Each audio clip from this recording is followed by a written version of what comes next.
নবীজি বলেন এরা জাহান্নামে যাবে শুধুমাত্র তার স্বামীকে একটা কথা বলার কারণে। বুখারী শরীফ 29 নম্বর হাদিস। উরিতুন নারা ফাইদা আকতারু আহলিহা নিসাউ ইয়াকফুর। নবীজি বলছেন অধিকাংশ নারীরা শুধু জাহান্নামে যাবে একটা কারণে, আর সেই কারণটা কি জানো?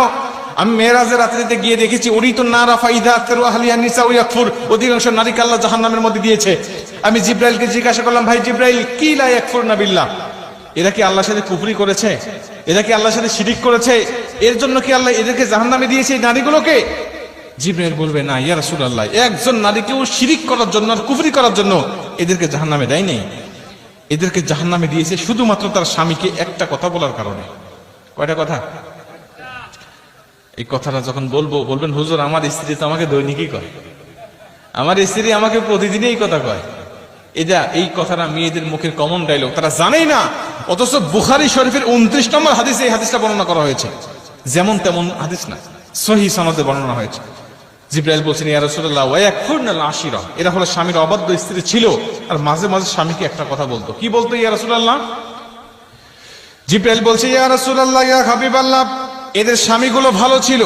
এদের স্বামীরা যখন এদের স্বামীদের কাছে এরা দা আবদার করতো, স্বামীরা তখন সেটা পূরণ করার চেষ্টা করতো। যখন ভালো খাবার চাইতো স্বামীরা খাবার দিত, যখন ভালো পোশাক চাইতো তখন ভালো পোশাক দিত, যখন কোনো জায়গায় ঘুরতে যেতে চাইতো তখন ঘোরার জন্য বেড়ানোর জন্য নিয়ে যাইতো নবীজি। কিন্তু তারপরেও যদি কোনো সময় এই স্বামীরা স্ত্রীকে সন্তুষ্ট করতে না পারবে, এই স্বামীরা যদি কোনো সময় স্ত্রীকে সন্তুষ্ট করতে না পারে, ঠিক সেই সময় এই স্ত্রীরা একটা কথা বলে উঠতো, ক্বালাত মা রাআইতু মিনকা খায়রুন কত্তু। এই কথাটা তারা বলে উঠতো। বলবেন হুজুর আমার স্ত্রী তো আরবি জানে না, তো বললো কেমন করে? ভাই আপনার স্ত্রী আরবি যদিও না জানে, এর বাংলাটা আপনাকে প্রতিদিনই বলে। কি বলে? তোমার সংসারে এসে কোনোদিন আমি সুখ পেলাম না, তোমার সংসারে এসে কোনোদিন আমি শান্তি পেলাম না।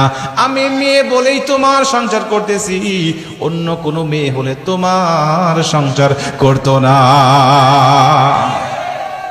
উরিতুন নারা ফাইদা আকতারু আহলিহা নিসাউ ইয়াকফুর। নবীজি বলছেন, ওই নারী, জিব্রাইল বলছেন, নারী বলতো, ক্বালাত মা রাআইতু মিনকা খায়রুন কত্তু, আমি তোমার সংসারে এসে কোনোদিন সুখ পাই নাই, আমি তোমার সংসারে কোনোদিন শান্তি পাই নাই, আমি তোমার সংসারে এসে কোনোদিন উত্তম কিছু পাই নাই। আমি মেয়ে বলে তোমার সংসার করতেছি, অন্য কোনো মেয়ে হলে তোমার সংসারই করতো না।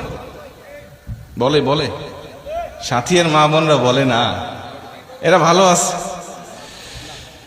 মা বোনেরা মনোযোগ দিয়ে শোনেন, যদি এই কথাটা ভুলেও বলে ফেলেন, আজকের থেকে তওবা করে নেন, আল্লাহ আর বলবো না, বলেছি তো বলেছি, আর বলবো না, এইটাই শেষ।